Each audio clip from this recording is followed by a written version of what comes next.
Thank you so much for joining us. While we're waiting for more people to join, please feel free to introduce yourself in the chat. And if you're a member of a faith community, that would be great to know. We'd also love to hear your thoughts on the climate crisis and our children's future. And it's a great chance to just start getting to know each other. I am really delighted to say that the Climate Reality Project gave us permission to show a really inspiring video from the Youth Poet Laureate of the United States, the amazing Amanda Gorbin. So as we wait for more people to join, please enjoy her poetry.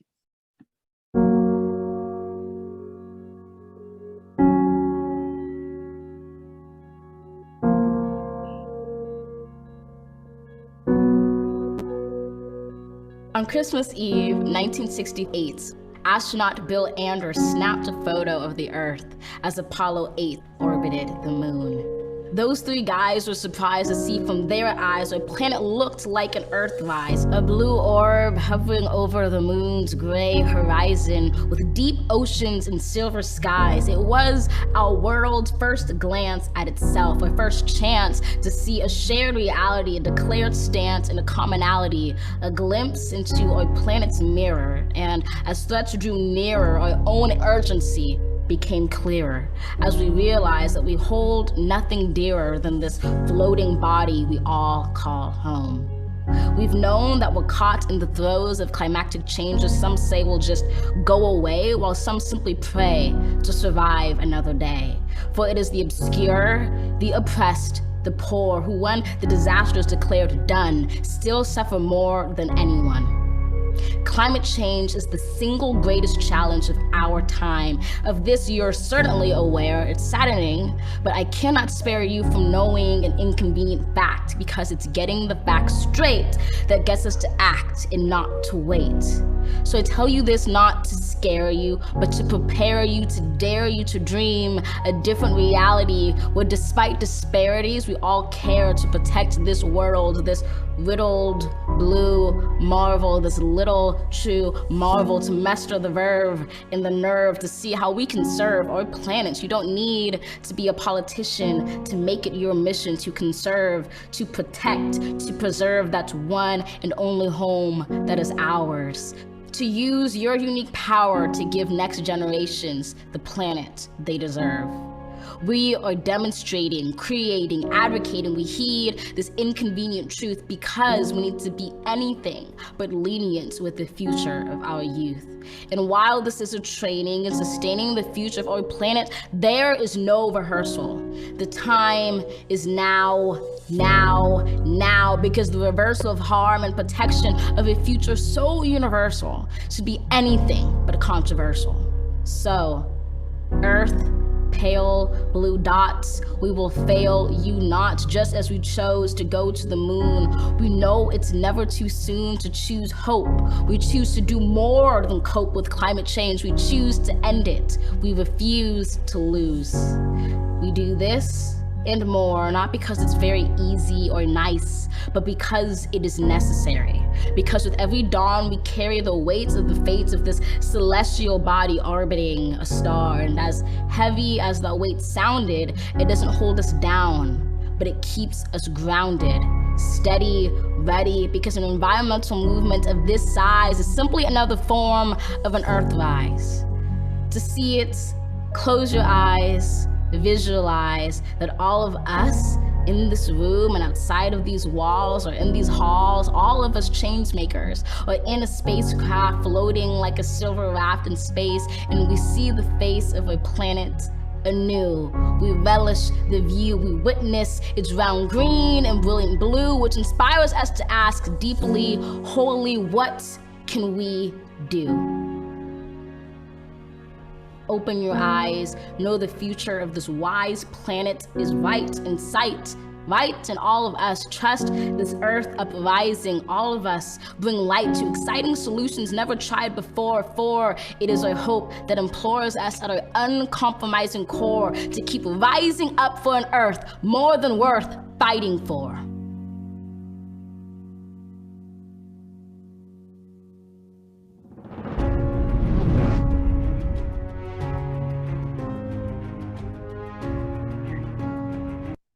So my prayer is that tonight's forum and Amanda's poetic words will help you prepare to dare you to dream a different reality for our world and for our children. That video always gets to me. So my name is Andrea Mcgimsey. I'm the executive director of the Faith Alliance for Climate Solutions. Sorry. I especially want to welcome those of you who are new to our alliance, and I hope you will engage with us going forward and become an active participant as we work to protect our children's future together. I also want to extend a warm welcome to our many members who have built this wonderful, powerful faith-based alliance over the past 6 years. And for those of you who do not identify with a faith, we welcome you and we want to partner with you. Next, I'd like to briefly go over the agenda for tonight. From now until 7:50, we'll have a discussion with representatives of our Children's Trust. Then at 7:50, we'll take a 5-minute break so you can take in what you've heard and go get a cup of tea. And then at 7:55, we'll do a quick poll on where you're tuning in from. And then we'll have a wonderful presentation from a local church group and for the elected officials. And then around 8 p.m., we'll dive into the discussion with the chairs of 3 of the biggest counties in Virginia. Throughout the evening, please share your thoughts and questions in the chat. And now on to our first session with our Children's Trust. You can read more about their wonderful work at ourchildrenstrust.org, and we're dropping that link in the chat. I'll start with some questions that we have for the panelists, and then we'll turn to audience questions, which again, be sure to put your questions in the chat as you listen to the discussion. And now I am honored to welcome the representatives from our Children's Trust. We have Nate Bellinger, who is a senior attorney who has been with our Children's Trust since their very first lawsuit, Juliana versus the US government. And I am so excited to introduce Layla, who is a teenager in Vienna, Virginia. She attends James Madison High School. Welcome, Nate and Layla. Thank you, Andrea. It's great to be here tonight with everyone. Thank you so much for having us. Really appreciate it. I love seeing such a large crowd. So hi, everyone. Yeah, it's so cool watching everybody introducing themselves. And by the way, if you haven't introduced yourself, please do so in the chat. Nate, can you tell us about our Children's Trust and the work that you do? Sure. So our Children's Trust is a nonprofit law firm, and we provide free legal services to youth from diverse backgrounds to secure their legal rights to a stable climate system. So we work to amplify youth voices through a strategic legal campaign that includes media, education, and public engagement work, all to support the legal actions. And there are 3 guiding principles that make what we do unique. The first is that we only advocate for and elevate the voices of youth and future generations. So all of the cases are on behalf of youth. And second, we advocate only for science-based and legally enforceable systemic remedies in courts. And what I mean by systemic remedies is the cases that we bring are not challenging individual fossil fuel projects, one pipeline or one power plant, but rather we seek comprehensive remedies that seek to transform, the entire energy system or sectors of it. And then finally, our cases are predicated on protecting fundamental human rights, so constitutional rights and public trust rights, for example.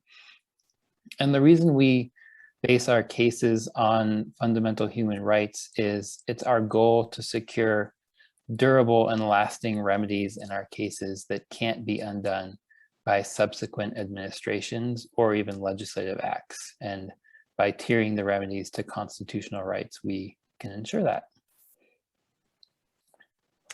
So Nate, I think you've already pretty much answered this, but in case you want to share any more, why your cases are brought on behalf of youth plaintiffs and what's the significance of that?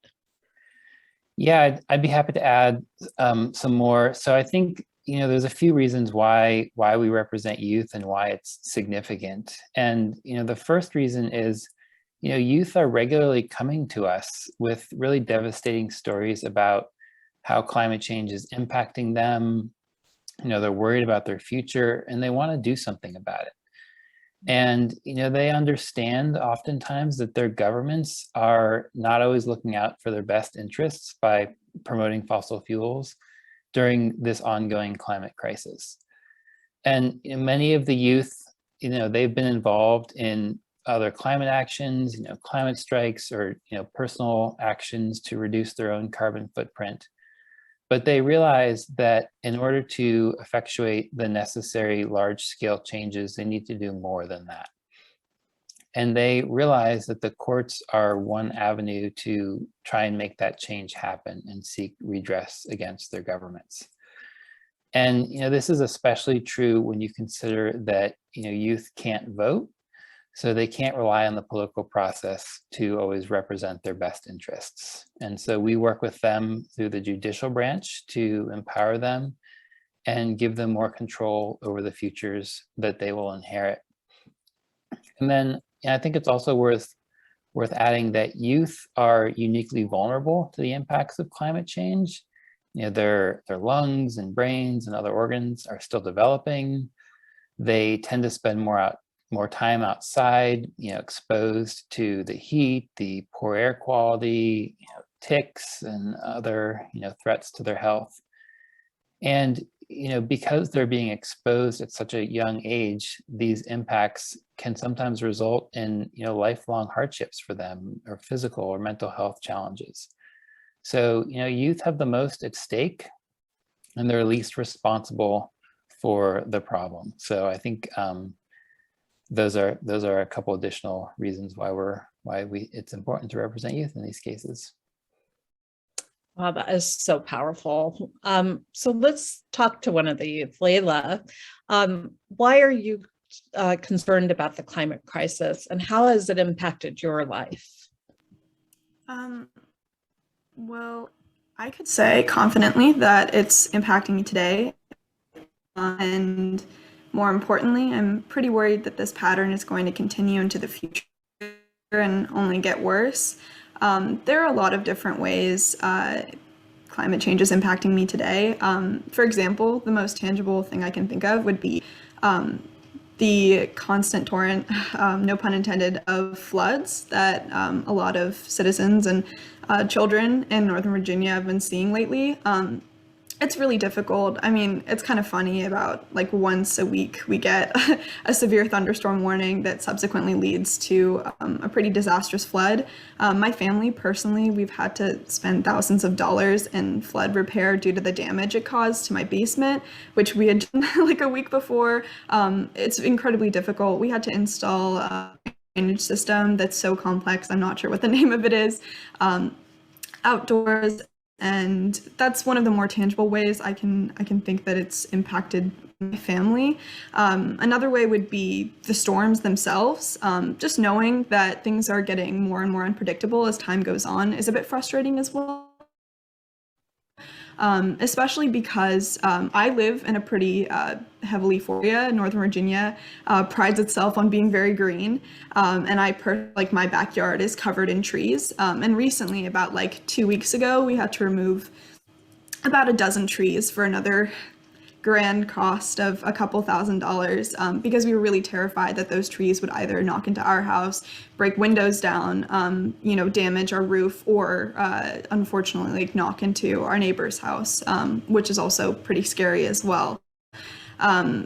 That on top of the flood repair, like the flood damage repair, and all those other additional costs that were unforeseen have been really difficult for my family. And I know that we live in a pretty well-off area, so I can't imagine what it would be like for people in Nova who don't have the funds to afford, the constant repairs that we are, seeming to have to keep up with lately.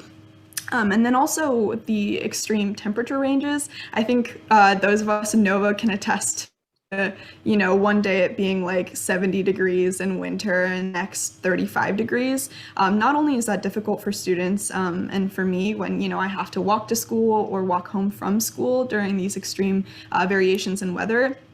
Earlier this year in about June, it was a kind of a strange incident. I struggled with extreme heat rash and heat exhaustion. It was a pretty severe event. I developed prickles all over my chest. It was hard for me to breathe. I had to take a cold shower for about 2 hours during some of my Zoom classes. It was really difficult to function. I'm not sure many people know this about me, but I'm currently an EMT trainee. And so I know a lot of my fellow classmates who are also youth are pretty unprepared to be dealing with this kind of heat when we do go out into the field and have to take care of a lot of people who may be struggling with more severe cases of heat rash and heat exhaustion in the coming years as things start to devolve and global warming starts to get a bit worse, because we're already experiencing pretty tangible impacts of that. And then lastly, something that may relate to a lot of youth, something that I've heard from a lot of people and that I've personally experienced to, a great degree is mental health impacts as well. Knowing, every day that there are promises being made about, the state of everything and also where we're going, our plans, we do have a lot of hope as youth, inherently we do have a lot of hope and optimism about where things are going, but at the same time, it's really difficult to wake up, see all those news stories about, for example, COP26 and all the promises that have been made within that forum, and then also seeing like the pattern of non-action as opposed to action over the past couple of years.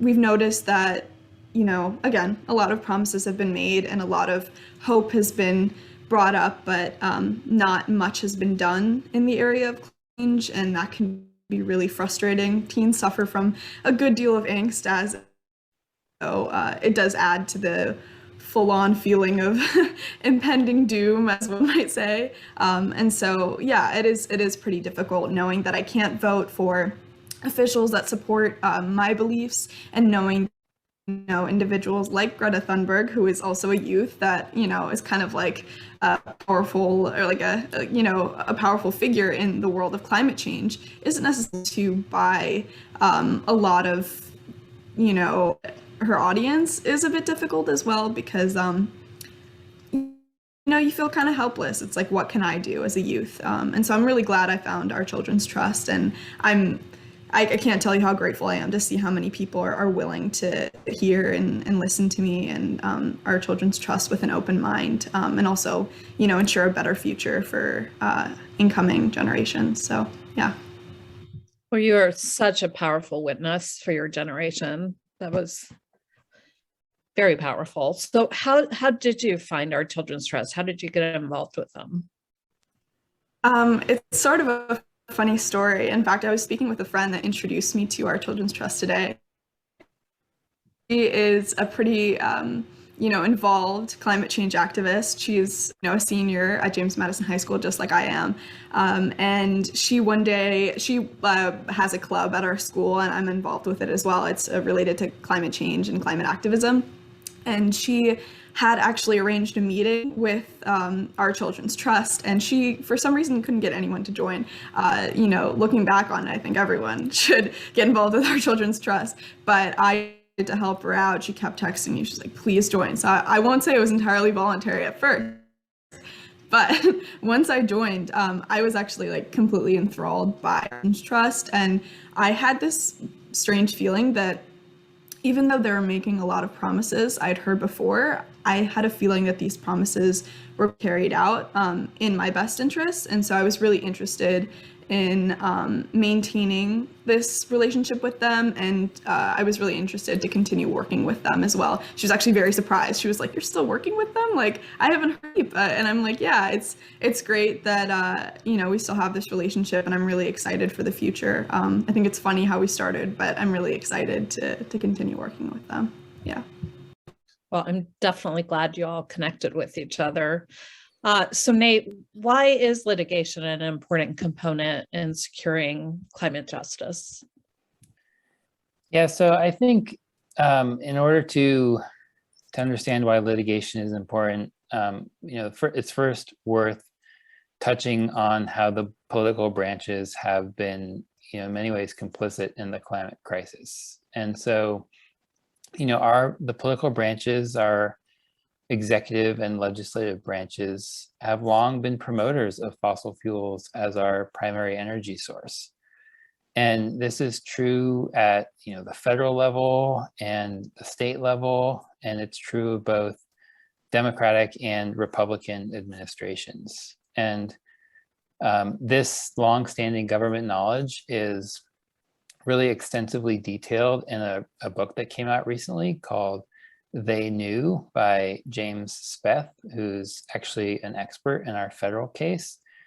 And he does a great job detailing decades of government knowledge about the dangers posed by climate change and fossil fuels. And just to give one example, there was a 1969 memo referenced in the book to President Nixon that warned that burning fossil fuels would cause, quote, apocalyptic change, and that continuing to burn fossil fuels could result in 10 feet of sea level rise. And the memo said goodbye New York, goodbye Washington, for that matter. And so this was over 50 years ago, but our governments continue to rely on fossil fuels as our primary energy source. And today, the most recent example, the Biden administration is launching an auction of 80 million acres in the Gulf of Mexico for oil and gas leasing, which is the single largest sale in US history. And this just 4 days after the climate talks in Scotland have concluded. So, it's true, there have been some positive steps taken, including in Virginia, to start to move away from fossil fuels. But so far, these steps have not been enough, and they are not resulting in the necessary greenhouse gas emission reductions. And so, given the shortcomings of the political branches over the past 50 plus years, it's imperative that the courts fulfill their duty as an independent third branch of government to act as a check on the political branches. And I think it's important to remember that we don't live in a true democracy in the sense that the political majority can do whatever it wants. We have a constitutional democracy. So the political branches cannot act in a manner that violates the constitutional rights of individuals and minorities, including youth. And when the government acts in a manner that denies the rights of individuals, the courts have an obligation to intervene. And only the courts have the power to determine whether government conduct that affirmatively promotes fossil fuels and exacerbates the climate crisis is violating the constitutional rights of youth. That determination, it's not up to the political branches, and it doesn't depend on the outcome of any elections. And so I just wanted to share one quote from Judge Hollis Hill, who's a recently retired Washington state judge. And she wrote recently that, I quote here, "The political branches of government are simply unable to address this crisis on their own. And who can blame them? The climate crisis is incredibly complex, exactly why we need the impartial scrutiny of the judiciary to do its part." So, I think now in the midst of this climate crisis where, we have so little time to act, we need our courts now more than ever to help, push the political branches to do the right thing and to stand up and protect the constitutional rights of our nation's youth. So Layla, I was, just so you know, a little girl when Nixon was president. So that's just amazing to hear what you said about that. Nate, can you share some compelling evidence from the court cases that you've pursued? Yeah, so there's so much. It's really hard to pick. but I have a couple examples. And for me, the compelling evidence in the court cases, the most compelling evidence is coming from our youth themselves. And so, one example is from a plaintiff, Aji, who lives in Seattle, and he's a plaintiff in our federal case and also a Washington state case. And he wrote the following in a declaration to the Ninth Circuit when he was 18, detailing the emotional burden that he feels due to the climate crisis. And so he says, "The feeling I have inside of me is a horrible feeling. There was no trial, so that there is no remedy in sight for a climate emergency. I would describe it as the lead up to complete despair. I try not to call it despair yet, because that means I've lost all hope, but it's close to that feeling. I am in the lead up to despair, where every moment I am watching the clock run out. Time is actually slipping away from us. Every day I feel more pressure to successfully address this climate crisis. As a young person, that's a tough burden to carry. Sometimes every hour of every day feels like there's more pressure building."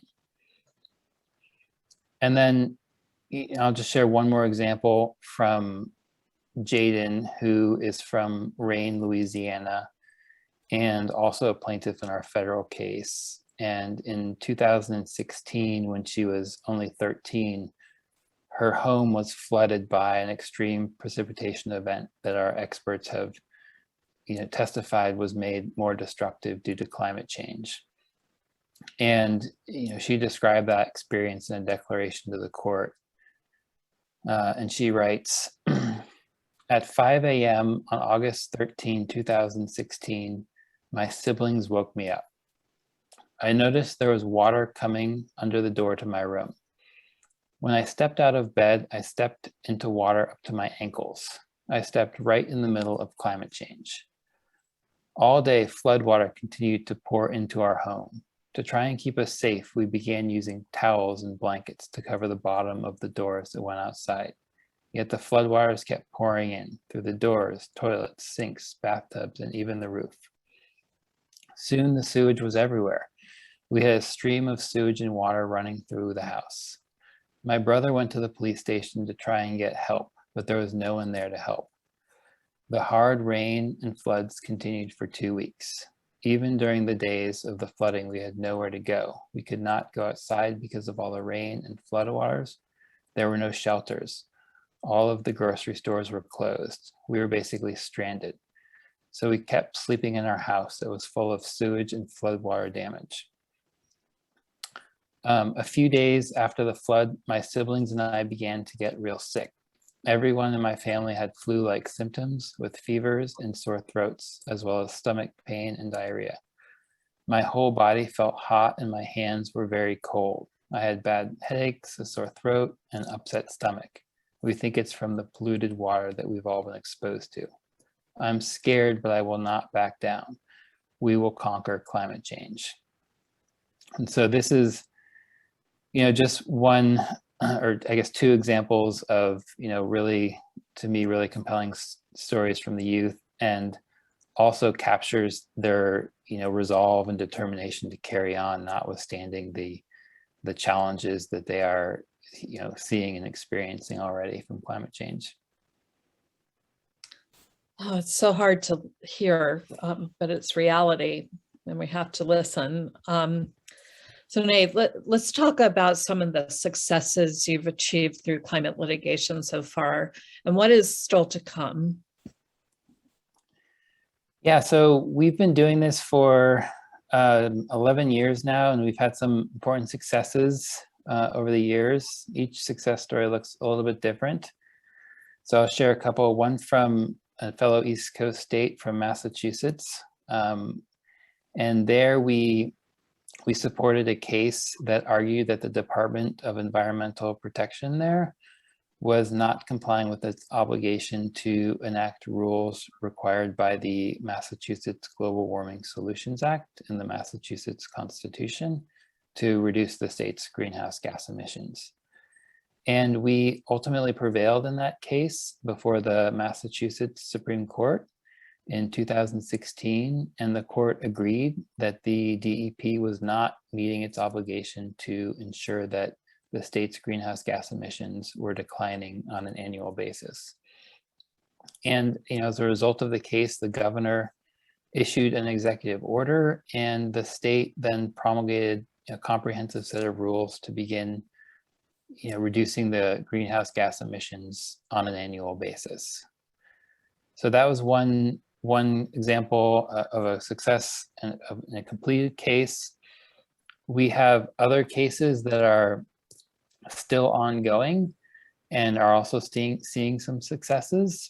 And so one of those cases is in Montana, where we have a case pending against the state on behalf of 16 youth plaintiffs, and arguing that the state's actions to promote fossil fuels, Montana has a lot of fossil fuels, so the extraction of their fossil fuels and transportation and combustion is violating the plaintiff's constitutional rights, which include the constitutional right to a clean and healthful environment, which is explicitly enshrined in Montana's constitution. And this past August, we received a really great decision from the judge rejecting the state's attempts to have the case dismissed at an early stage. And we're now preparing for a trial, which will hopefully take place probably later next year, maybe fall, and would really be the first trial of its kind, putting this type of evidence before a judge about the state's role in promoting fossil fuels and causing climate change. So that's something to definitely keep an eye on coming next year. And then I think it's also worth touching on our federal case, the Juliana v. United States, which some of you may have heard about. The case was actually filed 6 years ago, back in 2015, by 21 youth plaintiffs. And it argues that our nation's fossil fuel energy system is violating their constitutional rights to life, liberty, and property. And so over the course of the past 6 years, we've received several important decisions. And the first was back in 2016, when Judge Ann Aiken in the District Court of Oregon issued a groundbreaking decision rejecting the government's early attempts to have the case dismissed. And I have to say, in one of probably my favorite sentences ever in a court order, she wrote, and I'll quote, she wrote, "Exercising my reasoned judgment, I have no doubt that the right to a climate system capable of sustaining human life is fundamental to a free and ordered society." This was the first time a federal judge had ever declared that such a right exists. And so that was a really important victory in the case. Since then, the Trump administration then went to really unprecedented lengths to prevent the case from going to trial. And we came about 10 days away from trial before the Ninth Circuit Court of Appeals decided to review the case before a trial took place. And when the Ninth Circuit issued its opinion after reviewing the case in January of 2020, we won on every issue except one. And so the court agreed that fundamental constitutional rights were at stake. The court agreed that the plaintiffs were experiencing significant injuries as a result of climate change, and that the federal government's actions to promote fossil fuels were a substantial factor in causing those injuries. And so, that was all really great. The court, however, took issue with the remedy that we were asking for in the case. And so we had asked the court to order the government to prepare and implement a climate recovery plan to phase out greenhouse gas emissions. And the court said it didn't have the authority to issue that remedy, and on that basis dismissed the case. And so we disagree with the Ninth Circuit that the courts don't have the authority to issue the plans in constitutional cases. There are other examples of that being done. But in the interest of having the case proceed and get to trial as quick as possible, what we've done is, this past spring, we filed what's called a motion to amend our complaint in the district court. And in this amended complaint, we have dropped our request that the court order the government to prepare a climate recovery plan, and are focusing the remedy now on declaratory relief. So we're asking the court to declare that the youth have certain fundamental rights, and that the federal government's actions to promote a fossil fuel-based energy system is violating those constitutional rights. And that declaratory relief is really essential in many constitutional cases, and really gets at the core duty of the courts to declare what the law is and determine when rights are being violated.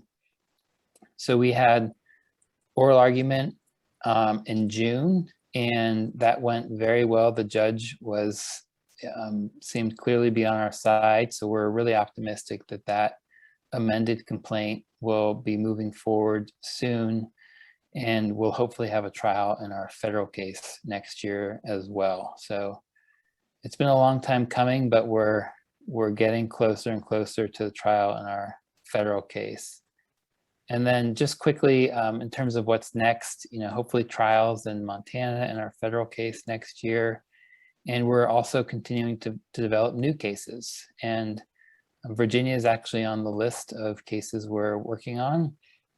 Virginia is an example of a case or a state that's taken some initial steps in the right direction to reduce its greenhouse gas emissions, but emissions remain high and more needs to be done. So it would be our goal to encourage and pressure the Commonwealth to act with the necessary sense of urgency to reduce greenhouse gas emissions, because we don't have any time to waste. And as Amanda Gorman said at the beginning, the time is now. And so if anybody's interested in learning more about our work in Virginia or ways to get involved, feel free to reach out to us about that. Well, Nate, you actually just answered Pat Hines, who's a former Fairfax County School Board member from Hunter Mill District, had asked about litigation opportunities in Virginia. So thank you for answering that proactively. And that means I'm going to actually, because we're getting close to our time, but I'm going to ask Layla, I'm going to put a couple questions together for you, because I really want to hear what you have to say about this. So a recent paper from the medical journal, The Lancet, looked at climate anxiety in young people and found that about 2/3 of young people in the United States think their government was failing them when it came to climate change, and only about 1/4 of youth trusted their government to protect them in their future. So here are the two questions. How do you think your government is addressing climate change? And can you reflect on how your faith has impacted your work to address the climate crisis? Sure. So as for how I think my government, whether that be, local or national, is addressing climate change. So I've been speaking with Nate and Kimberly for a while, and I think I've come across a pretty all-encompassing term. It's very frustrating. It's actually an understatement to say frustrating. It's incredibly frustrating, in fact. Because I see a lot of really good people who have been involved. I'm pretty young, so I've only been involved as long as I can be, but I've seen a lot of really hardworking people be involved for a very long time with very minimal outcome. And so I'm a bit fearful that despite all of the hype, despite all of the news coverage, that, this is a bit gilded, and that the proper actions that need to be taken won't be, or at least, won't be in a reasonable amount of time. Nate was saying, the time is now. And my feeling echoes his, but in a more extreme way. I feel like the time was yesterday. And so, with some recent events that we've been having, that we've been seeing on the news, like the COP26 forum, we can see that a lot of people are pretty unhappy with not only, you know, the promises that have been made, because some of those have even been sort of unsatisfactory, considering how far we should have come, considering how much we've been talking about this over the past couple of years. Not only the promises, but also the actions that have been taken. We need to eliminate fossil fuels. I think, you know, a lot of us are pretty much a broken record at this point. We've seen the science, no matter who chooses to ignore it, no matter who chooses to downplay it, it still is there. Climate change will go on with or without, you know, denial. And so I think we need to move towards clean energy, whether or not a lot of, you know, officials, a lot of governments are willing to recognize that depends. And I'd really like to see us move forward just towards something more tangible, something that you know, people in my community can see, people in, you know, more expansive communities can see as well. I mean, the more research that you do, the more you realize that a lot of the talk is just that. Just talk. Nick was just talking about, you know, a bit of hypocrisy that we've seen recently with some promises that have been made and then actions that have occurred, you know, just days later. And so it's really difficult. We see a lot of pledges, we see a lot of promises, but we don't see the steps being carried out to a satisfying degree. And we need our governments to follow through on their word. For adults, for children, for kids that haven't been born yet, I think we're all counting on a lot of people. And, you know, in order to maintain that hope and that trust in our government, in order to keep that alive, because, you know, it is dwindling these days, we need to see more action, and we need to see it, like I said yesterday. But as for how my faith is a bit like intertwined in all of this, and, you know, how it does keep me motivated in staying within the climate change realm, I personally am Muslim. My family is Muslim. We're Afghan Muslims, and we're really connected to our community in the Nova region. As a Muslim, we're told that we are stewards, and I'm sure a lot of people of many different faiths or non-faiths can agree that, you know, humans are stewards of the environment. We are meant to protect that which we reside in. And, you know, there's a specific quote I have from the Quran that says, even more I think, you know, this is kind of like a rough translation, but even more important than the creation of man was the creation of the heavens and the earth. And this is like a small anecdote that seems very unrelated, but it does tie into the whole theme, is that you know, like I've said, my home is very woodsy, right? Very foresty. And so when I was a kid, I loved sitting outside on the concrete driveway and just, you know, looking at the little critters that would just walk across. So we would have ants, we'd have little insects, etc. We have these bushes outside. And so because of the more constant floods and the more constant rain that we've been having recently, little cracks in the sidewalk would fill up with water. And me being a child, I didn't understand that, you know, these ants wouldn't drown. They're smart enough to circumvent all that's happening. I would, you know, create little leaf bridges for them. And I realized that, like, those tiny little moments where you connect with the nature that's around you and you really respect the critters that are living around you, you know, it doesn't just impact human beings, it impacts dogs, cats, animals, like birds, insects, and everything. And so I realized the tiniest insect to the largest political figure, we're all deeply, greatly impacted by climate change, whether or not we choose to believe it.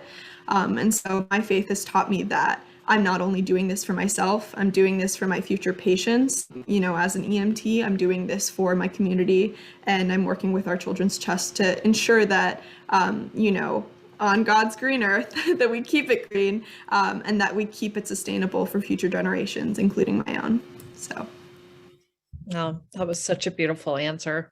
You made me think about growing up in Fairfax County woods. I love the turtles and the frogs, and they're in my heart when I work on climate change as well. The wonder of children and nature. Okay, well, we have one more question from the audience, and I got a similar question from a reporter earlier. So this is from Carolyn Kaywood. It was mentioned that youth can't rely on the legislative branch, but legislatures change every 2 years, and courts can stay the same for a long time. Is the judiciary still the best bet? Yeah, so I think in some ways the longevity of the judiciary, the reason why, at least in our federal courts, judges receive, lifetime appointments is to insulate them from political repercussions from their decisions. So I think in some ways, because of their longevity, they are more able to issue these types of important decisions that are needed, and to withstand any type of backlash from them, because they can't be removed for issuing certain types of decisions. And also, I think because legislatures are constantly changing, and executive administrations are constantly changing, it's really hard to have longevity, even when you have one particular administration come in to try to do something positive. So, I mean, as we saw with the Obama administration, not that everything they did was sufficient to address climate change, but the Trump administration, basically within days undid everything that the Obama administration had done through executive orders. And so, and the same can happen with changes in the legislative branch. So I think, like I said earlier, the courts, working through the courts, they actually have maybe the best bet, especially when remedies are tied to protecting constitutional rights, to securing these durable and lasting remedies that can bind, multiple administrations. So we are coming up to the end of our time, and I want to make sure to ask this question because we're a alliance of faith-based people. Nate, could you talk a little bit about how faith communities have participated in youth-led climate litigation in the past, and how can folks on this call support the young people you represent today and into the future? And we really only have 2 minutes left. Okay, yeah. Yeah, I can be quick. So we've had a lot of really great support from faith communities in past cases. And one of the ways in which they've supported us is through the filing of amicus briefs, or friend of the court briefs.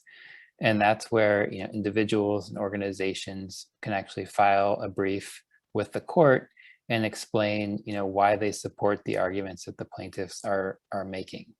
And so, for one example, after the papal encyclical Laudato Si was released, there was an amicus brief filed in our federal case on behalf of the Global Catholic Climate Movement and the Leadership Council of Women Religious. And that brief issued a really strong plea to the court saying, quote, "With so little time remaining to curb carbon dioxide emissions before the planet crosses irrevocable climate thresholds, this court should enforce government's duty to protect the children's atmospheric trusts before it's too late to salvage a habitable planet."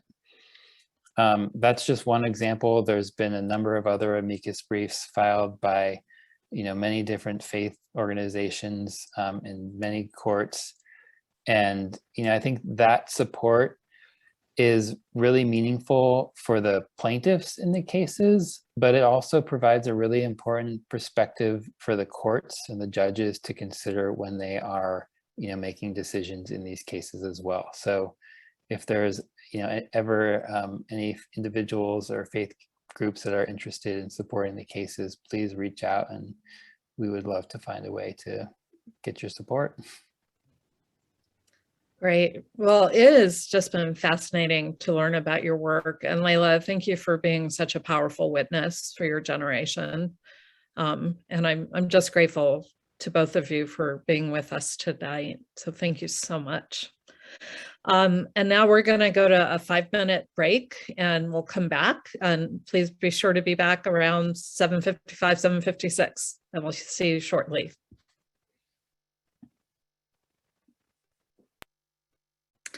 So we're going to come back from the break now. I want to thank you all for joining us again for our 6th annual Climate Crisis Forum. We're going to start this session with a poll about where you're zooming in from, and it should appear up on your screen, and we'll give you a minute to click on the appropriate box of where you are coming from. And you might have to scroll down a little bit. Oh, this is cool. We can see it real time. Lots of people from Fairfax County. Looks like Arlington County is in second place. Loudoun County had a big environmental meeting today, so I think we're not getting any folks from there, but I'm representing Loudoun. All right. So it looks like we mostly have a large majority from Fairfax County, and then about 18% from Arlington County, and me from Loudoun County, and a bit from Prince William as well. So that's exciting because we're going to have the elected officials from those communities. So, but now I'd like to turn the floor over to Pastor Rob Erickson from Heritage Presbyterian Church. Oops, I'm sorry. Is that the poll just jumped in front of me? Can you all see that? Okay. Sorry about that. Okay. So anyway, Pastor Rob, welcome. And he is going to make a presentation from some of their youth. Well, welcome. Thank you. Thank you so much, Andrea. And a couple of weeks ago, or actually a month ago, our youth were asking what could they do to be involved in helping to affect solution to climate change. And we talked to Andrea, and she said we could be part of this forum. And this was near and dear to my heart because in answer to Layla's question, why haven't we worked on this yesterday? When I was before I was a pastor, I was an energy consultant in Washington, D.C., working for the Carter administration on the National Energy Plan. And we found out, as Nate said, that when one administration changes, that we find that the plans that were made to reduce dependence on oil and gas and to increase renewable energy got shelved with the Reagan administration. So I ended up becoming a minister, and I got to work with some of the children in our congregation who were as passionate about working on climate solutions as I was. And there are two of them, Vera and Sasha, and they wanted to share with Chairman McKay, thank you for protecting my future. So she is depending on you, Chairman McKay, to take action to protect her future. Sasha is thinking a little bigger. She wants to talk to everybody, go big for our beautiful planet. And so they were so excited to get a chance to make signs for this meeting today. If you could give me the next slide. They were so excited that they decided they wanted to take this not just to our county leaders, but they wanted to take it to our congregation. So this past Sunday, we focused our whole worship service on climate issues and God's calling to us, as Layla said, to be good stewards and caregivers of creation. So here we've got Alex and Michael and Sandy, who are each lifting up that challenge, not only to our county leaders, but also to every single person in our congregation, every adult in our congregation, to take actual real steps to preserve and save our planet. So if you could go to the next slide. We not only had science and theology going on with our kids, but when we asked them to write to Chairman McKay, the only chairman they had ever heard of was Chairman Mao. So we had to explain to them that Chairman McKay was nothing like Chairman Mao, but he did have some power within the county. And so we got a chance to talk a little bit about county government. And so this is the sign that Vera made for Chairman McKay. And then they weren't happy just, if we could get the next slide, just talking to Fairfax County. They wanted to make sure that Chairperson Wheeler and Chairman de Ferranti also were involved. And they also wanted us to think big. A couple comments that have come up so far are that we are simply moving too slow and too small. And so this is Sasha's picture, which gives a hopeful picture of the world, but it is her desire that we not just do little things, but we think big and that we protect the planet we have. So my appeal to our county leaders that are here today is appeal on behalf of the children of my church. They've learned in studying about creation that God calls us, as challenges us in the creation story, to be good stewards and to be caretakers of our congregation and or of our planet. And so our children are challenging us to live up to that calling. So that's the challenge I would offer for you today, and give thanks for an opportunity to represent the kids of our church and their call and their desire and their hope and their dream that our leaders can in fact do some things to help the planet. So thanks a lot, Andrea, for a chance to talk. Well, thank you so much, Pastor Rob, for bringing the local youth voice and those beautiful artwork. And I'm sure our county leaders are listening. And so now I'd like to introduce our next panelists. We're honored to be joined by three of the top officials in Northern Virginia: Chair Jeff McKay of Fairfax County. He is also serving as the president of the Virginia Association of Counties; Chair Ann Wheeler of Prince William County; and Chair Matt Ferranti of Arlington County. I'm a former member of the Loudoun County Board of Supervisors, where I was a climate champ. Back then, just a decade ago, I could count on one hand the number of climate champs in office in Northern Virginia. So I am super excited to see the kind of climate leadership we have now and to have this opportunity to speak with all of you about it. So thank you for joining us. To those who are listening, please be sure to type your questions that you have into the chat, and we'll take some of those later in the program. And so chairs, in answering this first question, please feel free to include, well, actually, let's start with introductory remarks. Matt, do you want to go first? Sure, I'm happy. I'll be brief and share that my perspective of the environment and our commitment started in Fairfax County with recycling was an act of faith from an earliest age. My commitment really shifted from analytical to emotional and much more heartfelt with An Inconvenient Truth, Al Gore's book and movie. And I was elected in 2018 with one of my key priorities. I think there are two defining challenges of our time. One is inequity as far as income and race, and the other is climate. And that challenge is part of why I ran. I committed to working towards 100% renewable electricity in Arlington by 2035. It was a good idea that I found from one of our Sierra Club chapters, and it made sense to me. So that's what's motivated me.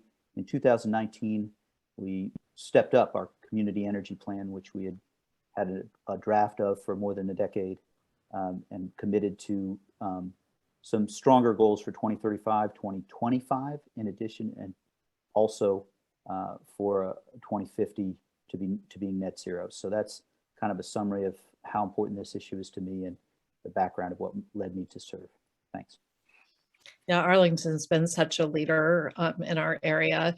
And Chair Wheeler, and by the way, excuse me if I by accident call you by first names. I'm a former elected and we all talk to each other by first name, but I'm going to try to be more official. So Chair Wheeler, would you like to introduce yourself?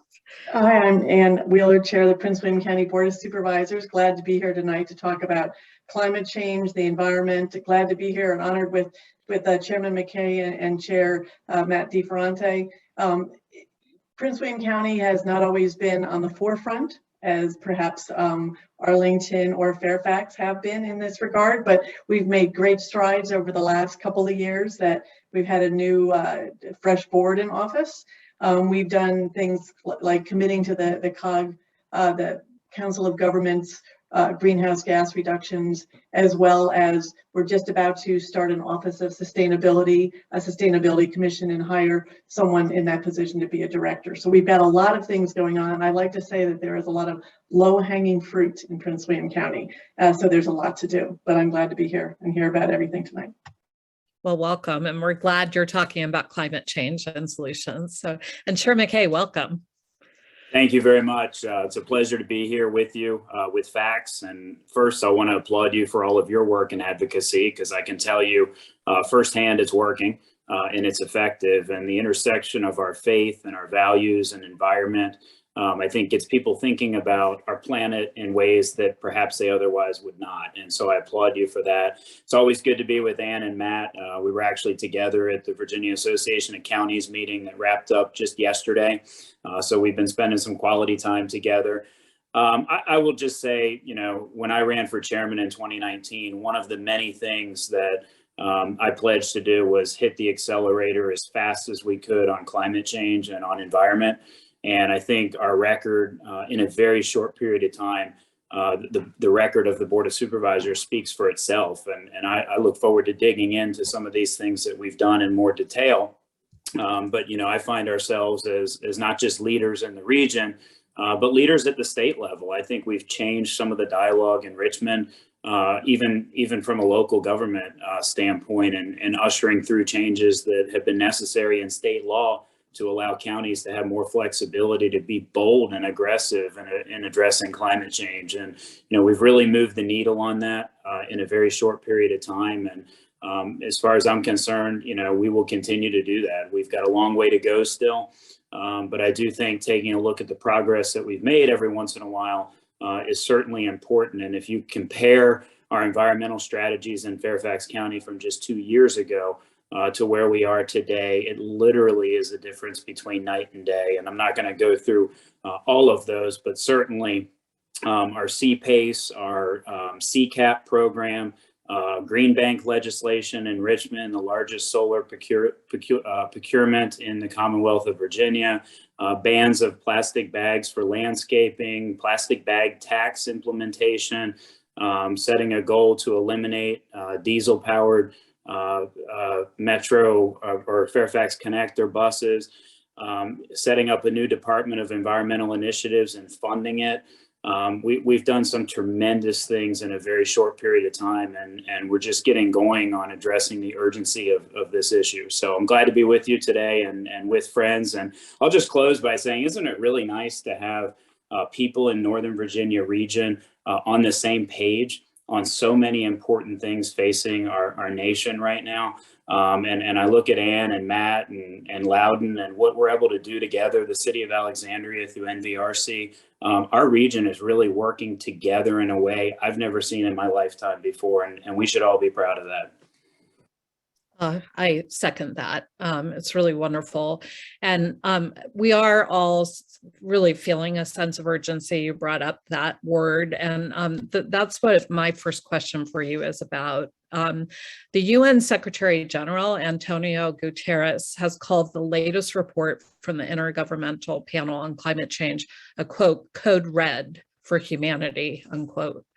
Can you comment on the urgency of the climate crisis for Fairfax, Arlington, and Prince William families, and how your counties are addressing the climate crisis at the speed and the scale that the science demands? Want to start, Ann? Or do you want? I'm flexible. I'll start. That's fine. You know, I think there is a sense of urgency. In Prince William County, we have 26 miles of coastline. Right, and so we're very aware of flooding around our coastal areas. I'm old enough, though, to remember when, 50 years ago or 51 years ago when the EPA was started. There was a sense of urgency there where we had fires, rivers catching on fire, and we had 400 people a year dying of smog in New York City. And so there is definitely a sense of urgency, and sometimes I don't think we are going to move as fast as people want. But I do think that we're going to be methodical and make the changes over a period of time that are going to be necessary. I'm a pragmatist at heart, and we're going in the right direction, and we have goals, and we're going in the right direction, and we may not, even if we don't necessarily achieve all those goals because they're set very high. I do believe that we've embraced the fact that we're moving in the right direction and addressing climate change and energy in Prince William County. And I guess I would add, I think Arlington has had a fairly long history of a community energy plan, and we have worked on goals in that community energy plan. What gets measured gets done, and we've been measuring our progress for quite a long time. We have a very strong building energy efficiency program that is kind of unique, we think, in some ways in the state. But the urgency question is important because, to be quite honest, both Prince William and Fairfax have taken huge strides in the last 2 years, and we have as well, but we're looking to accelerate that progress because of the urgency of the data that we're seeing regularly come out. All of the science is pointing to accelerated threats. And on July 8th, 2019, we had flooding in Arlington, and there's nothing like walking into the home of someone who was outside of a 100-year floodplain and has had just devastating flooding in their home to focus you and to move you to change policies with respect to flooding resources and some of our resilient Arlington that we're working on. But that's a specific threat that we've sought to address in the last 2 years since July 8th of 2019. We did pass in that summer an update to the energy plan that had 2022, 2025, 2035 goals. I think carbon neutrality pledges by 2050 are outside of, they're important, but without benchmarks in the shorter term, I don't think we're meeting the urgency of the moment. So that's driving us in Arlington to see if we can kind of keep up with that strong pace of change that, frankly, we've been able to see in Fairfax and Prince William. Yeah, and I'll just add, I think, I mentioned a number of the initiatives that we've put in place. Our environmental crisis is also a public health crisis. It's a crisis of equity, as we know. And, I think when we look at the environment, we have to factor in public health, equity, and so many of the other factors that lead to a good place to live. And, I think one of the things we've done well is factored the environment into everything we do. Every single action that we take at a county level could have a positive or a negative effect on our environment. And we have to ask ourselves that question before we make any policy initiatives. The other thing is, I agree with Matt, we need short-term targets, but it's also important to have a plan and an aggressive plan in place that you can follow your progress with. And for so long, we were doing some good environmental things, but we didn't have an overarching plan that we could really follow our progress from a statistical standpoint. So it's really important to do that. And I would say lastly, that the urgency of the moment requires counties to do their part. For a long time, we've focused on, well, if the federal government isn't doing anything about this or the state isn't doing anything about this, how do small communities make a difference when our environmental issues don't really know jurisdictional boundaries? And I think what we have here in Northern Virginia is a pledge, and with COG, with some of our counterparts in Maryland in the district, to say we need to look at this from a regional standpoint, but every county and every jurisdiction in that region has to be held accountable to achieving some of these same goals if we're really going to move the needle.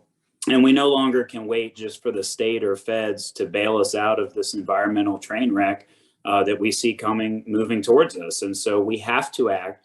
The urgency of now is here. It's past in some ways. And in closing, there's very practical things that people who don't think about environmentalism maybe the way some of the rest of us do, that they can see before their very eyes. I mean, the violent weather events that we've had, Matt mentioned the flooding, the cost, the sheer financial cost of those incidents on our region and on our jurisdictions means this can no longer be ignored even by people who doubt the science, but can literally see the effects before our very eyes. And so, the collective action on this is going to be really important, as is the aggressiveness. Yeah, I want to say I've had 2 roofs blow off in the last decade in Loudoun County. So it's reality. It's here. I mean, that's just an odd experience to have your roof blow off. And there were tarps all over Loudoun County. So thank you for addressing the urgency. And now I want to, the theme of tonight is our children's future. And I want to ask you a question about that.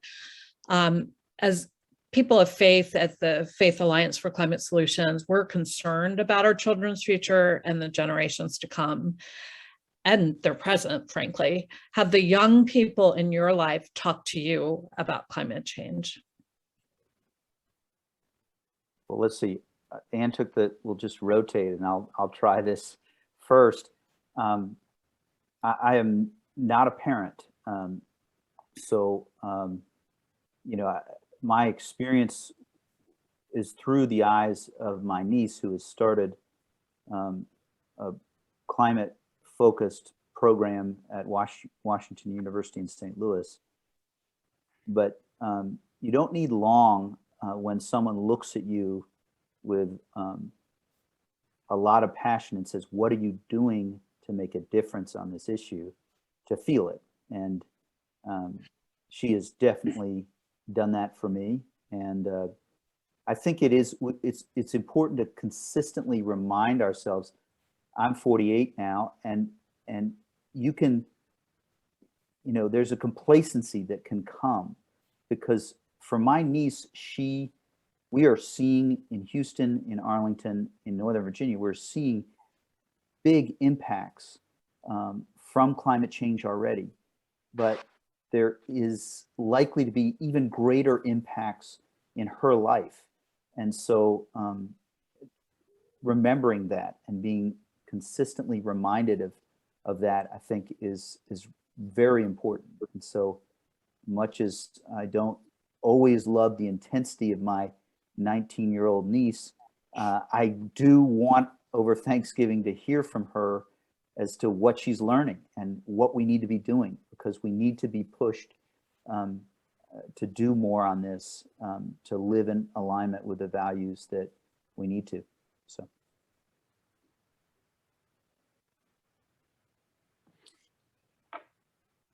And I'm happy to cut in the middle if we're rotating out. Let me just say that I have a 9-year-old, I have a 14-year-old, and so I get to see this, every minute of every day. When they're not repairing my electronic devices for me, we're talking about the environment. It seems like literally, because they're scared, and they have seen enough documentaries, they've seen enough things on TV about, real climate concerns and what that means for their generation, and why adults aren't doing more to protect them and their futures. And so I think there's a real passion point for these kids, but there's also a real opportunity for us, because they're ahead of us in a lot of ways. I spend time, a lot of time talking to our kids in our schools.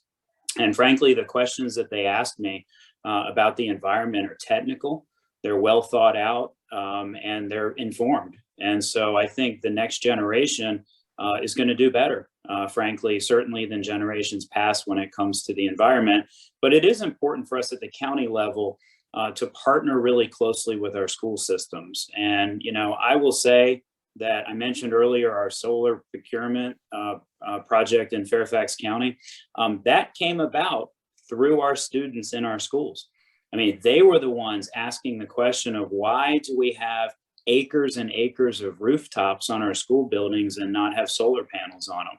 And so, it was a great civics lesson for them about having to change state law to allow us to be more aggressive in that space. But that idea incubated out of an environmental club at an elementary school, who challenged the norm and said, why aren't we doing better? And so not only are our kids better informed, not only are they more aggressive, but frankly, we need to show them reasons why we're listening, where they can make a huge difference.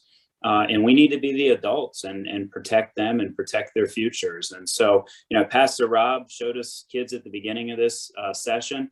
And I think those pictures speak for themselves about, where our youth are. The question is, as adults, what are we going to do to make the world a better place for them? I've been lucky enough to have two children and grow up with children who have sort of exemplified reminders of what I'm supposed to be doing, whether it's, turning off the water when I'm brushing my teeth. There are things that children have grown up with and one's 21 and one's 23, that I never really considered. And we're very lucky in Prince William County that our school system has always been a place that has been leaps and bounds ahead of county government. It's literally the point where county government is catching up to our school system. They've had a sustainability person in their operations who did energy savings. They saved $6 million of energy savings over since 2012 because they've been taking those actions. And so my children grew up around schools that they were actually taking actions and making a difference. Our school system actually just happened to win a federal award for Green Ribbon School District Sustainability Award. And so that tells you that they're actually nationally recognized. And so the children that I've come in contact with, whether it be my own children or the ones that come to board meetings, or I see when I'm over to school board meeting, are very active and very engaged in the environment on all levels. And so that gives me hope. We talk about our faith, and my faith tells me that the world, with the help of God, is getting better, and that there is always hope. And that's one of the things that is evidence. And so I never understood when I was younger that people would say, oh, children are our hope for the future. Because I was a kid and I was like, oh, that makes no sense. I now understand what that means when we talk about our children are the hope for the future, because I see that in the children that I'm surrounded with that are coming up behind me, whether it be about sustainability in the environment or whether it be about politics. That there is hope for things getting better. And I think we'll find it in our children if we can just lead the way and start down the right path and be good examples. I know that my own children have been great examples for me. Well, thank you for that. Now I'm going to totally change direction. We've just gone through an election that resulted in a change of party control in the State House and the House of Delegates. Have you been in contact yet with Governor-elect Youngkin, and do you think we can work with him on the climate issue? I'm happy to start. I have been in contact with the governor-elect.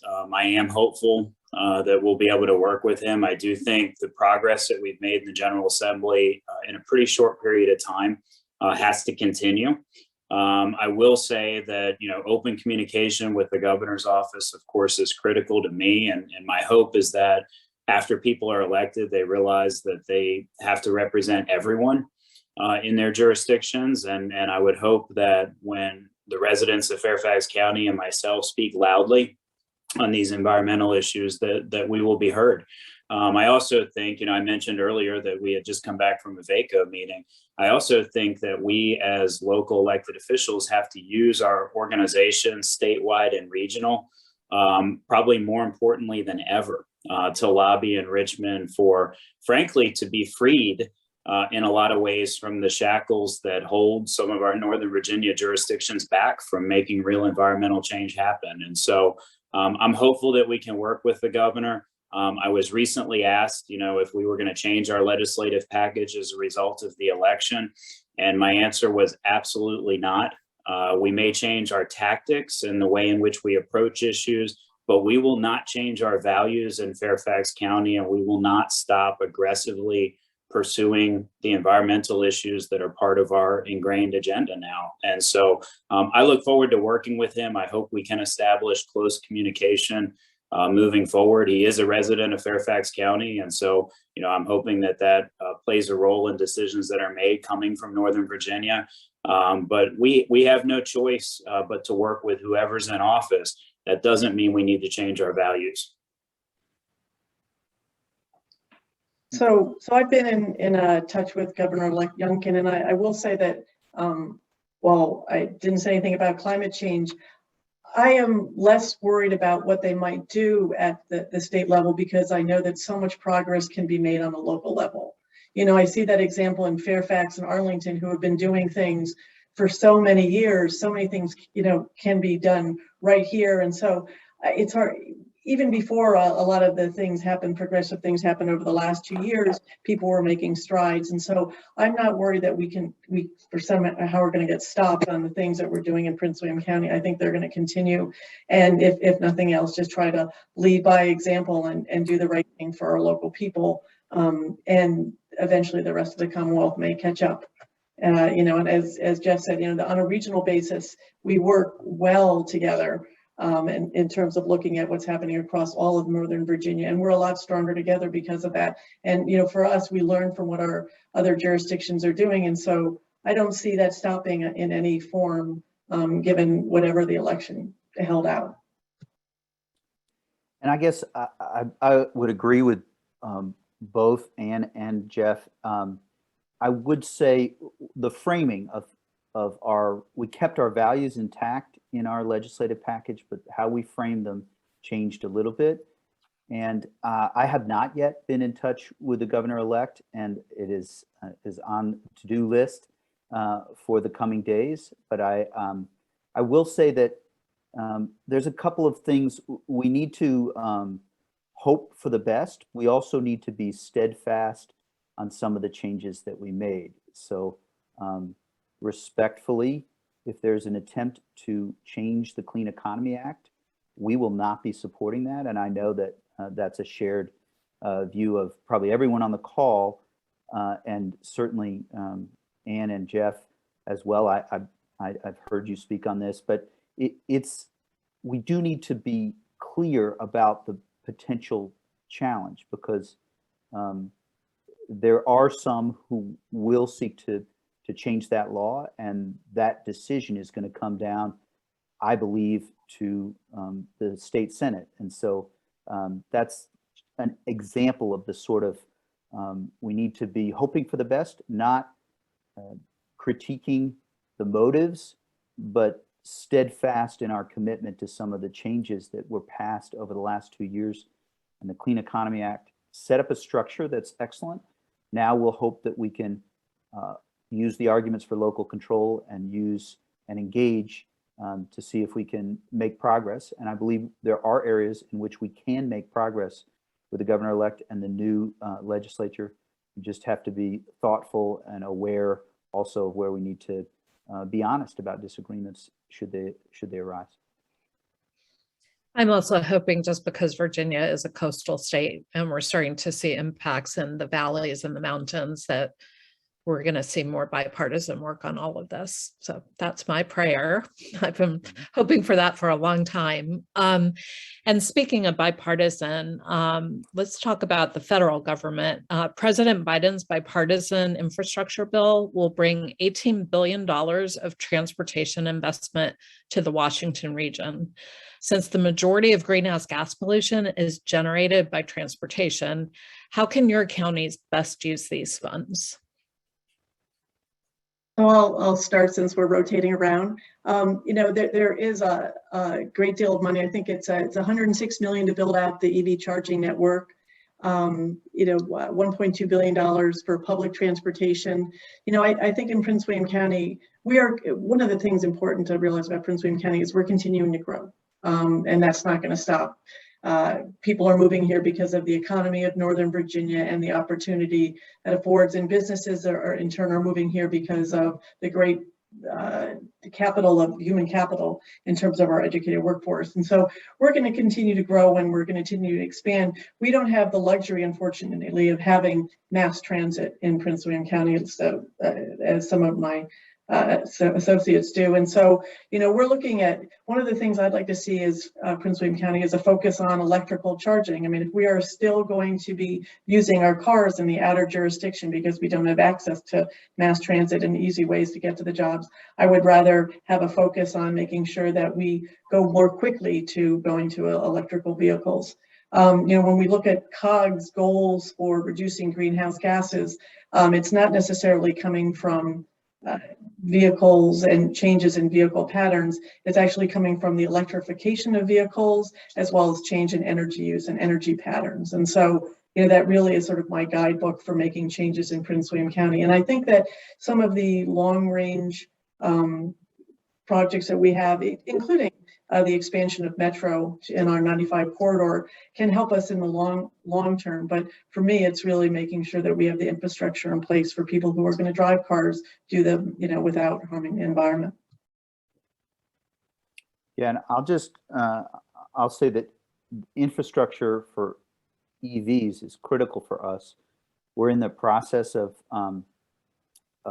building a new bus station, and that the plan is that will be able to serve all of our buses, electric buses, and that we have, over the last 6 months, we took some steps as we closed out our interim CIP to require that after 2024, all buses that we will purchase would be electric. And so that we need to invest in the station to be able to provide all that power. And we've actually, over the last couple of weeks, there's Northern Virginia Transportation Commission, we've had some discussions of these challenges. So I think we need to have vision towards the critical investments that can help us over the medium to long term change the market, change the way that we would acquire and provide transportation. So infrastructure and some vision. And then I also think we have to be aware that some of the best environmental work we can do is through stronger transit within Arlington and to Arlington, because a trip not taken is even more efficient than, and that's been such the history of, and the good fortune of Arlington. In some ways, we made some strategic decisions in the 1970s that helped us with some of that transit. And so those are the kind of areas and thinking that I want us to bring to this significant significant piece of funding that we're going to all be receiving. Yeah, and I will just add and say first, thank goodness the infrastructure bill passed. We are so far behind in some of the areas that have been mentioned in terms of good infrastructure. And we know that when you do infrastructure in a smart way, it can also drive development patterns in a much smarter way as well. And we know that, transit is a great example of that. And if you look at some of the development patterns that have happened in Fairfax as a result of transit, those are much more environmentally sustainable developments with density and more protected green spaces and a higher quality of life. And so if you think about infrastructure as a driver in quality of life, we have great opportunities in this infrastructure bill to do things right. I'm strong on EV as well, just like my counterparts, but I also know that, if we are powering our electric grid from carbon-based sources, that EV is alone not the answer to all of our problems. It's a piece of it, and we know we need better charging stations from an equity standpoint. We need Virginia to pass the electric vehicle rebate program for used car purchasers so that people of lower incomes can get in the EV game and have access to charging from an equity standpoint. We need all people in. But I think on the infrastructure bill, probably the guiding force for us in Fairfax on projects are going to be, based on our active Fairfax transportation plan that we just ushered in, which is built on a premise that we should be moving people and not just vehicles. And if you think about that from a pedestrian, bicyclist, transit, bus, BRT, rail, whatever way you're thinking about, we have to get out of a mindset of moving cars all the time and think about moving people. And if we do that, we'll have a more effective infrastructure grid in Northern Virginia. We'll have a better environmental solution. That doesn't mean that there aren't road projects that need to be done, because we know that there are areas, certainly in Fairfax and really in any community, where the vehicle emissions of stalled traffic is doing tremendous damage to our environment. But when we do these road projects, we need to be smart about their footprint. We need to make sure that when we're doing them, we pay equal attention to pedestrian, bicyclist, and transit opportunities, especially along critical corridors, and make sure that any infrastructure projects that we do if they're interjurisdictional or they're meant to cross into other jurisdictions, that they're talking to each other, they're sized right, they meet each other the right way and create a seamless network for people to improve their commutes and improve the environment. And so I'm excited to have this kind of resources coming in from the feds. This is a once in a lifetime opportunity for us to make sure we do environmentally smart things and think about our infrastructure as a planning tool, and always be thinking about moving people with it. I so resonate with what you were just saying, Chair McKay. I live 1 mile away from the new Ashburn Metro Station, and I cannot walk or bicycle safely there, which is ridiculous. So we need to change our ways. So great to hear that. Let's move on to a very popular topic. Virginians really support clean energy. So I want to ask you a question about solar. In order to reduce planet warming pollution, greater use of solar energy must play a bigger role. Any of us who have traveled to Maryland, not to mention Colorado or other states, have seen what other places are doing. What barriers are there to increasing the use of solar energy in your counties, and how can you overcome them? So I guess my turn to start. I think that there are a number of state law policy barriers. There's consumer choice aggregation. That's a tool that's available in some other states that is not available in Virginia, and that presents a significant barrier. I also think that there's the Solarized Northern Virginia effort. So I think we need to be aware of the significant barriers there. Some states have a charge. My aunt in California, they have a charge for renewables that's on their utility bill. That provides resources that in Virginia we don't have at this stage. So we need to be aware of those barriers, but I also think we need to work on the education piece. If you have a hybrid or electric vehicle, I have a hybrid plug-in. Don't you also have a responsibility to thoroughly investigate whether, if you're in a single family home, solar could work on your home? And a lot of people are doing that, but I don't feel, my parents each have a Prius, but they do not have solar on their home. So that sort of change in thinking so that we're all involved, I think is important. Jeff mentioned the solar on schools, and we need to locally be borrowing and stealing from each other with good ideas. And we can talk more about solar, but I will say, just to kind of get that borrowing idea in there, over the last 2 weeks, 3 weeks, Fairfax County made some progress on gas blowers, and last night we did too. We took some of the wisdom and insight there and said, we want to keep pace in this area. So that's a little separate from solar, but it's an example of the sort of thinking I think we need on solar, in addition to some of the big policy changes at the state level and individual choices at the household level. Yeah, and this is, really an anger point for me, I'll be honest with you. We went down to Richmond for multiple years, insisting that we have greater authority to do solar projects in Fairfax County. In 2020, we successfully advocated, for raising the cap through the Clean Economy Act for solar PPAs. And we thought, we had a path forward to be able to be really bold. We put out a procurement. I mentioned the largest procurement in Virginia of hundreds of our properties to work with the private sector to put solar on so many of our rooftops. And we found that, unfortunately, there are still some very restrictive barriers that exist in Richmond to really make this something that counties can use. It's a good economic tool. It's a good environmental tool. We know that we have to remove barriers to net metering for municipalities. It is absurd that we have such barriers in place. That has to happen. We need to eliminate restrictions on use of PPAs.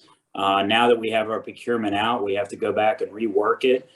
frankly, because of some of these restrictions that were in Virginia code sections that, private sector now and municipalities have realized are not as flexible as they need to be. Frankly, I'd rather be out there looking at all the solar panels that are in place as opposed to going back to the legislature and getting a fix in place to be more aggressive, which is what we intended to do when we put out the procurement to begin with. And so there's still some challenges in Richmond, no doubt about that we're going to have to work together to try to tackle if this is going to be implemented in a bold way. The other thing I will say is the solar procurement we put in place, we were hoping would be a model that all of the other jurisdictions could use. We were going to show how it could save money, save energy. Putting it on school buildings could be an education instrument to teach our kids about solar literally on the building that they're in. And the brakes have been temporarily hit on this as we try to assess some of these outstanding state restrictions. So we've talked to our delegation about this. They're aware of these restrictions. We put it in our legislative package, and we're going to push hard in this next session to get rid of those restrictions so that we can implement some of the things that our residents want, make economic sense, make environmental sense, and can be used as an education tool. Great.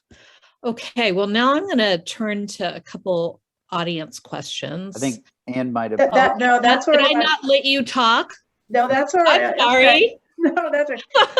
Because in Prince William County, we've really made a lot of strides in terms of, people brought to our attention some of the things that blocked even people doing solar on their homes were just some of the bureaucracies and the permitting processes that were in place when the current board got here. I will say we do have an aggressive goal to be all renewable by 2035. It is a goal. Do I think it's achievable? It's a great way to head down that path and look at that. And I do know that there have been brakes put on at the state level with regards to PPAs. But so we've sort of concentrated on what we can do locally. And, we literally the Department of the Building Division has gone through and worked with a place, the name I say, Soul Smart Organizations, to improve how we are able to have people put solar on their homes. And that's sort of one way, because that's, things that people want to do, and we're trying to help them do that. The other thing I'll say is, in terms of economic sustainability, has to be economical, right? I mean, that's one of the E's of sustainability, which is in some respects solar farms, not necessarily on rooftops, but it's also solar farms. And what we've run into in Prince William County is people say they would like to have solar power, but they don't necessarily want to live next door to a solar farm, which is a frustrating occurrence, because that's one of the ways that we could sort of proliferate solar in Prince William County. And so we do have the issue of people say one thing and then perhaps do another when it's right next to them. So unfortunately. Yeah, we have a lot of thinking and work to do together to figure out these gnarly problems. And we want to help just as you try to figure these things out. Okay. This is an important question. This is from Margaret McKelvey.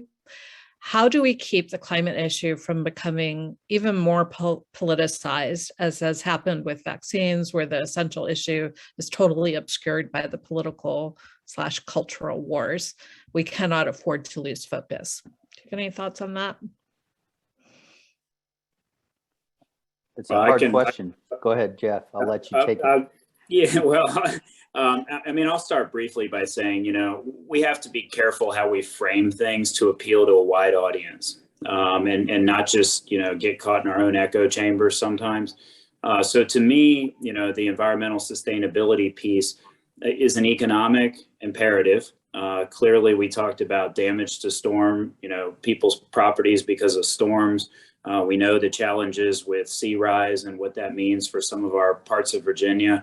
So if we can talk in real terms to people about how it could damage their property and hurt them financially, that's one piece of it.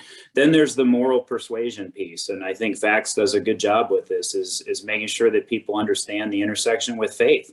Our faith leaders can be very strong allies in this fight from a compassionate, moral standpoint that, is also a subset of people that might, be responsive to that. And then there's the third piece that Anne was just touching on a moment ago, which is the economic sustainability piece. I have found that when we put in, bold things, whether it's, getting rid of, things that the business community felt strong about, that if we did those things like eliminating plastic bags is a good example, or putting a plastic bag tax in place at grocery stores, we found that our business community is actually split on this issue. There's a lot of people in the business community that see environmental sustainability as a smart economic decision and a smart political decision. And so we need our business community to be speaking strongly about corporate responsibility as well, which is one of the reasons why we put in place some loan programs to help businesses become more sustainable, which is why I think the green banks legislation that we got passed in Richmond will be an important tool moving forward. Businesses need to speak up about this. We see incentives for them to take advantage of.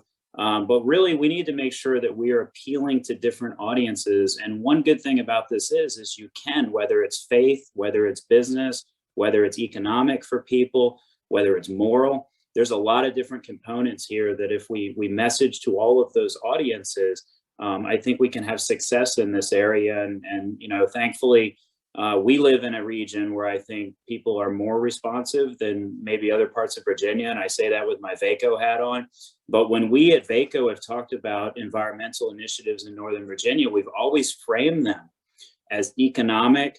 We're careful about not framing them based on, an unsustainable, in their mind, science. Even though I don't agree with them, I don't push that button as hard. I talk about, look, what's before your very eyes.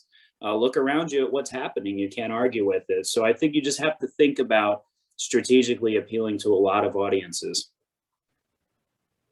Yeah, I think that's very well said. I also think part of what we each, in different ways, are seeking to handle is the growth and change that we see in each of our communities. And Arlington has seen quite a bit of growth. It's been pretty focused on the metro corridors. And, there are many single family homeowners in Arlington who are concerned about that.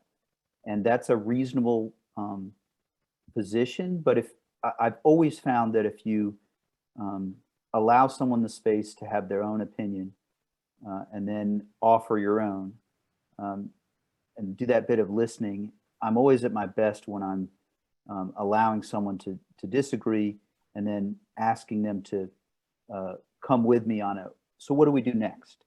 And that's relevant as we've been trying to address stormwater and flooding in Arlington.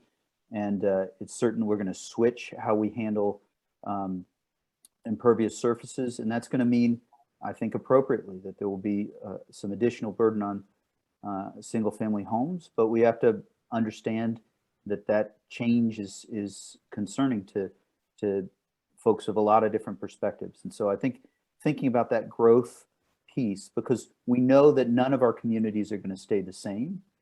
And it's about how we grow that matters. How can we do so in a way that will help our grandchildren? So that's just another sort of flavor adding to what I think Jeff was articulating. We have to make our ideas accessible and ourselves emotionally accessible to those who disagree, and then asking them to join us on a policy that is going to get us to the sustainability we all want. Yeah, and I'll just add, I really do believe that at some point our leaders have to respond to what's going on. When we were down in Norfolk, they pointed out that, I think it was the governor, the current governor pointed out that Norfolk is at risk of rising sea levels more so than anywhere else in the United States except Louisiana, right? And so when you have someone who has that happening for a large section of their state, I have got to believe that it becomes a bipartisan effort that people to address whatever those problems are, and people will have to recognize it. I have faith that will happen, that people will find their higher selves and work together. A lot of people spend a lot of their energy fighting against things. I think, the idea that we're fighting for something is a lot more appealing than other messages that we might disagree on with other people. So it's, you know, it's a positive message of fighting for something. And I think that goes a long way. So we're getting quite a few questions around land use. And I know that's bread and butter for local government, land use decisions. So I'm going to just ask it in this way. Where and how we build our communities is going to drive a lot of greenhouse gas emissions or sink a lot of greenhouse gas emissions.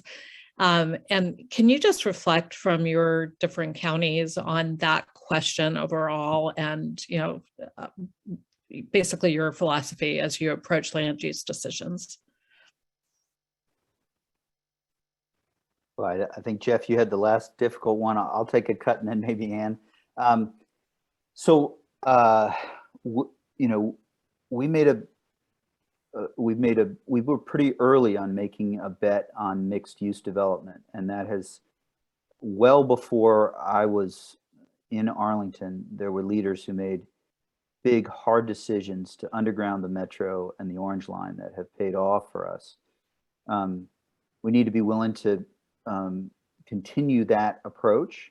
And we also are facing, as I know, or Fairfax, Prince William, is that the cost of homes, single family homes in Arlington, is just going up and up. So we've been working on an analysis of how we can expand housing choices in Arlington, and that may mean some really hard conversations. And so I think we have to keep considering that the world for Arlington in 50 years, single family homes may be more and more rare.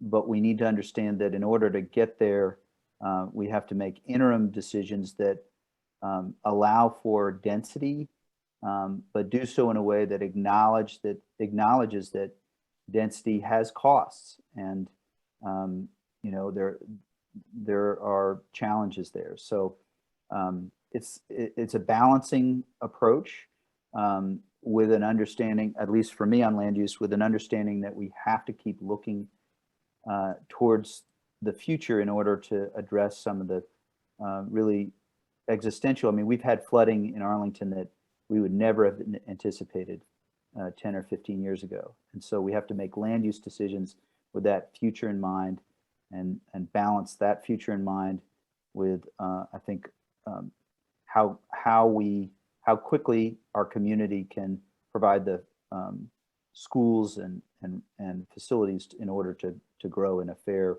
way. So not an easy area, but so over to you, Ann.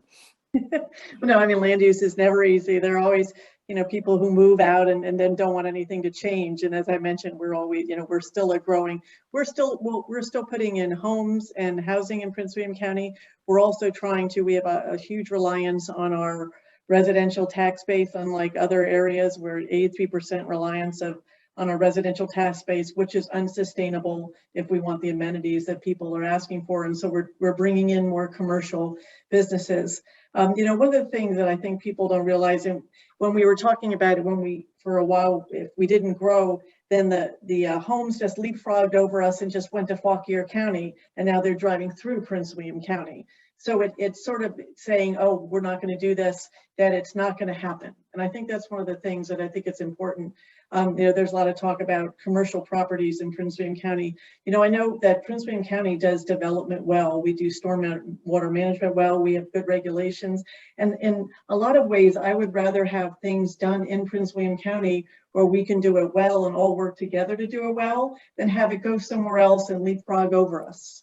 And with people who might not have as much of the progressive ideas regarding environment and other things that Prince William County does. You know, like I said, land use is never easy. We are on the cusp of making a lot of great decisions in Prince William County. And hopefully we can all work together to make those and do those changes well. And I think that's really what's key, that we all need to work together to make sure that they're done well, as opposed to just spending energy saying nothing is ever going to change. You know, we need to work together to do them well. Yeah, and I would say this question could be a meeting unto itself with us. Certainly, it's important. We need to be a lot smarter in the way our development patterns happen in the next couple decades than we've been, frankly, certainly than we were in the 70s and 80s and 90s. Speaking from a Fairfax County standpoint, people want to live in communities that have infrastructure, that have green space, that have access to transportation options where they can age in place and do so affordably. And, we need to think about that in all of our planning strategies. We recently in our county rewrote our zoning ordinance that really hadn't been rewritten in 50 years. And we almost started from scratch by saying, look, some of our old ordinance components were so grossly out of date with today's modern development standards, even with EV charging we talked about earlier, but even with single family housing and how restrictive occupancy in single family housing was. It was very controversial. But the idea that people can't age in place and have another family member or relative or even not relative live with them under the same under the same footprint and help make housing more affordable in a way that doesn't disrupt the community. We need to have that kind of flexibility in our zoning ordinance if we're ever going to tackle the demand that we have on housing in this area. You can't meet that demand just by building new housing. You have to rethink the way in which existing housing is used. And I just want to put a fine point on one other piece because, development in and of itself always has a negative connotation. But there are areas in Fairfax County, I grew up in one on the historic Richmond Highway corridor that had not seen a lot of redevelopment for a long period of time, that were built at a time where we had no best management practices, no stormwater controls, no tree canopy restrictions, no impervious surface restrictions. And so we really have to focus too on positive redevelopment. How do you turn a 1970s or 80s flat shopping center, asphalt parking lot into a mixed-use development that can house people affordably and that has access to transportation? Some of our greatest opportunities where existing infrastructure is in some of the communities that need revitalization and they need to have their affordable housing components protected. And so we have to think about mixed income, mixed use developments, access to transit and opportunity, and make sure that we don't discount the ability of redevelopment to take old development mistakes and correct them. That's a far better solution than clear cutting forest in the exurbs of the Washington, D.C. region. It's far better to redevelop closer in the core in a much more environmentally sensitive way and not subject people to sitting in their cars in traffic for endless hours. That affects our mental health, affects our climate, affects our ability to be with people and around people. We just need to think about land use really from a lifestyle standpoint and a sustainability standpoint, and make sure that we're always pushing those buttons when we have cases come forward. Well, folks, we've actually run out of time. And I wanted to ask you a last question, but instead I'm just going to read you what some very important religious leaders had to say for you to reflect on as, I don't know, you go to bed tonight. So a couple of months ago, Pope Francis, Ecumenical Patriarch Bartholomew I, and Archbishop of Canterbury, Justin Welby, stated, quote, "Today's children and teenagers will face catastrophic consequences unless we take responsibility now as fellow workers with God to sustain our world. For their sake, we must choose to eat, travel, spend, invest, and live differently." And I want to just say our board chair, Eric Goppelrud, has that at the bottom of every email he sends. So I just invite you to keep that quote in your heart as you move forward. And I want to thank you so much for your service to our Northern Virginia communities. And thank you so much for coming today and courageously tackling some of these hard questions. And we're really looking forward to supporting you. And just let us know what you need to support to do the right thing on climate, because our children's future is at stake. So thank you so much. Thank you. All right. And then I just wanted to turn back and talk to the audience a little bit. So my fellow Virginians and FACT supporters, We clearly have a lot of work ahead of us on climate solutions, and every one of us plays an important role in making sure it gets done. So it's always important to set an intention. And we're curious where all of you are at after listening to these very full 2 hours. So we're going to put up a poll to help you start to consider what your commitment will be. And as you think about it, I believe you can pick multiple things, by the way, but I want to tell you about one thing that I really hope you will commit to doing, which is to attend our next advocacy day.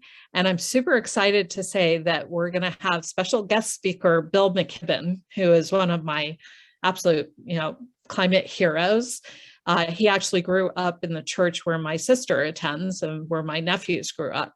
So that's how we connected with him. And he's going to speak. He wrote a book on local action and how important it is to solving the climate crisis. And then we're going to talk about the region's goals and how the different jurisdictions fit into that overall regional goal. And then we're going to break out into hubs so you can meet each other and get active and support our elected leaders to do the right thing. Looks like you all are picking lots of great things, and thank you. The biggest one of all is you're going to come to Advocacy Day. And by the way, we're putting the registration in the chat, so you can register tonight. And with that, I want to ask Pastor Rob to come back, and he is going to say a prayer for us. Well, thank you, Andrea, and let's come to God in prayer. Let's pray. Beloved God, we have gathered tonight from different regions with different faiths, different names for you, and yet we gather with a common desire to care for your good creation. Help us to hear the calling of your beloved children to watch over, preserve, and protect all creation. Help us to be bold in our efforts now so that our children and grandchildren and great-grandchildren will be able to enjoy the beauty and majesty of nature, animals, plants, people, and places that constitute our incredible planet. We pray today for our elected and appointed officials in the county, state, national, and international levels, that they might take decisive action to arrest degradation of our planet.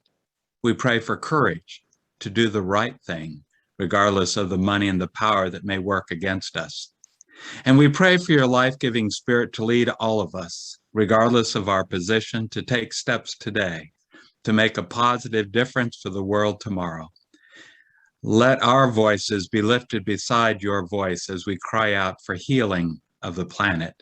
Let our feet walk pathways of shalom as we seek peace and healing for the earth.